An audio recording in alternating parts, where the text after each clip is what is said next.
What's up, my fellow G fans? I'm here to talk about Godzilla Planet of the Monsters, but something a bit different. The movie has got me reading a lot about it, and I've just seen a bunch of interesting topics on it that I would just really love to talk about. And this will be the first of those videos. Uh, but in this video, what I want to focus on is the thing is, there's a lot of tie-in material that so far is available only in Japan, but it sounds so darn interesting. I would love for Toho to release an English version of them, but I don't know if that'll happen anytime soon, if at all. Now, looking online, I've already seen there is going to be a Godzilla Monster Planet manga, which, from what I've read, will cover the events of the movie, but in more detail, which sounds pretty interesting. So basically, we'll expand what we see in the movie. But perhaps even more interesting than the manga, which is coming out, I believe, March of this year, is the already released Godzilla Monster Apocalypse novel.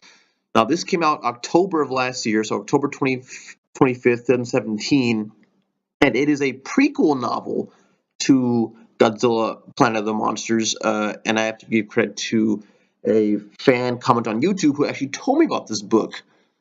And I didn't look it up to a few days later, but when I started reading all about it, and just so you know, this is courtesy of GodzillaWikia.com. They're the ones. If you haven't seen GodzillaWikia.com, you should definitely check them out if you're ever nerding out and want to read about kaiju movies. I mean, either the actual in-universe stuff or behind-the-scenes stuff. You'll find tons of information, where all the information I'm getting from is from GodzillaWikia.com.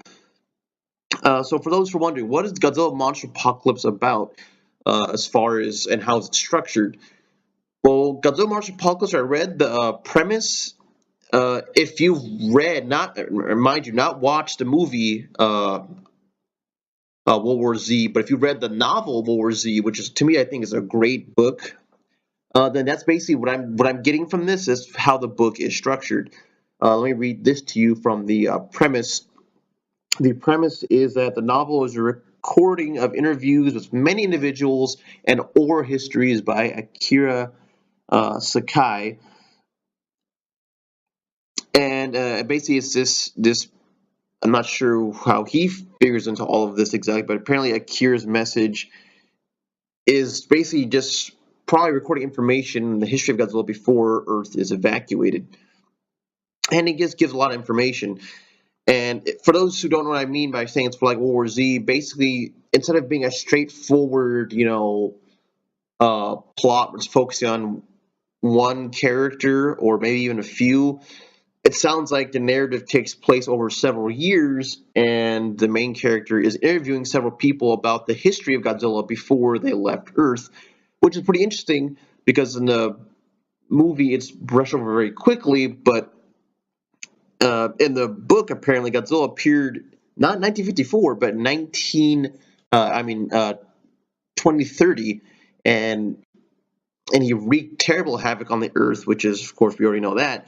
But the interesting thing to note, as also in the film, there were several different types of monsters running about long before Godzilla ever came about, and I want to definitely delve into that history.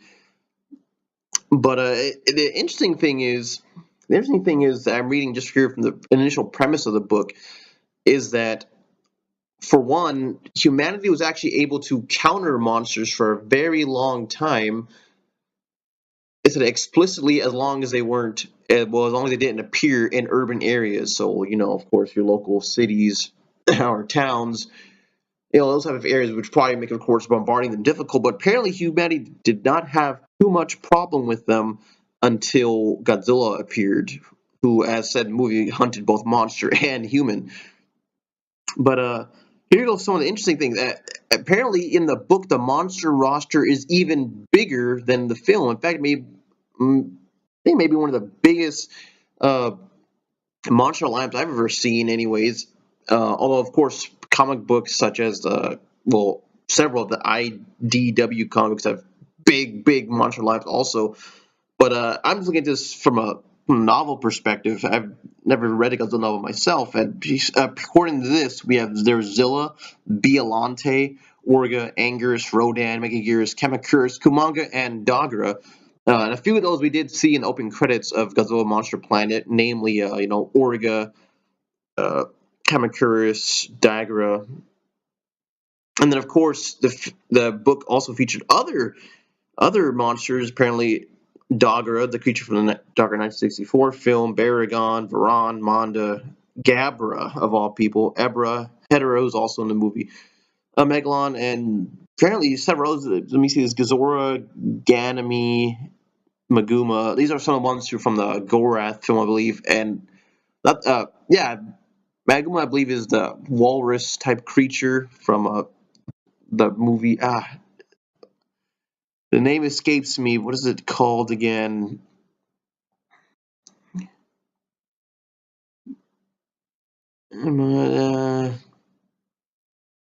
Huh. Well, actually, yeah, I guess I'm not sure. I was just looking at myself right now. Apparently, it's not the walrus-like creature from one of the older Toho films. Not too sure. But then Gorosaurus, Griffin, Giant Octopus, and Mothra. Now, once again, I'm not sure if all of them appear, but I mean, so the novel isn't too long. Looking at the information right now, it says supposedly around 224 pages. So I don't know how you fit all of them in here, but we'll see.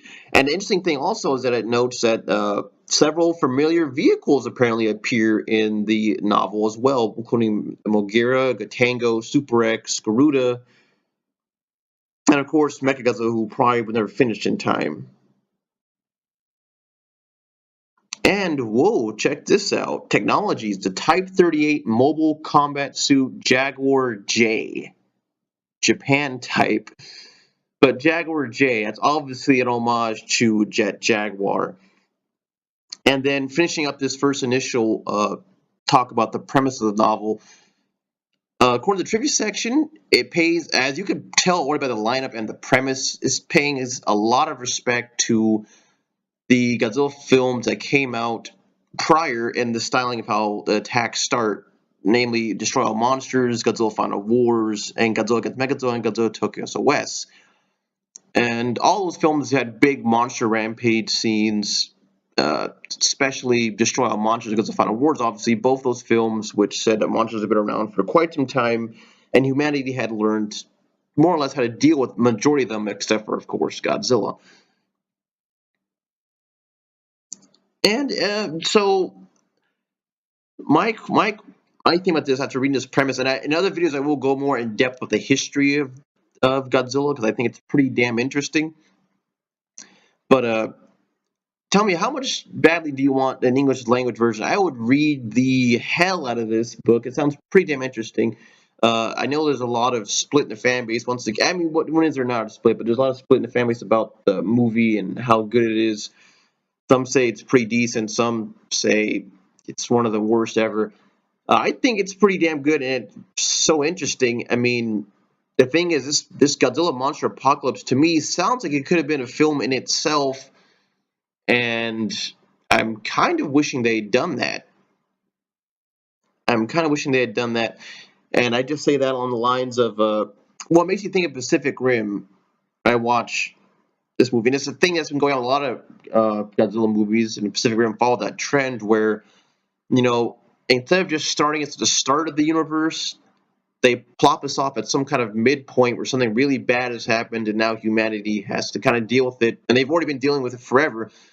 So, like in Pacific Rim, it's to quote DBZ Abridged, it's an expositional onslaught. And don't get me wrong, I love Pacific Rim, but once again, the beginning of that movie could have been a movie in itself. You know, the whole appearance of kaiju's from the ocean, then they wreak havoc for a while, then humanity finds a way to fight back. Humanity is coping with them for quite some time, and then the movie really begins when humanity begins to lose against them several years later with the arrival of Category 4 kaiju. But I feel like the whole intro section could have been a movie in itself, you know, the birth of the Jaeger program. And then, you know, Pacific Rim followed the same type of thing. Pacific Rim also had a prequel comic book. I'm not sure there was a prequel novel, but I know it was a prequel comic book that explained the origin of the first encounters people had with kaiju. And there's always a bunch of tie-in material.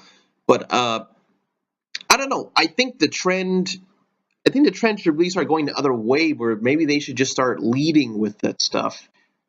You know, you don't always have to just rush to establish the universe or have to bat like that.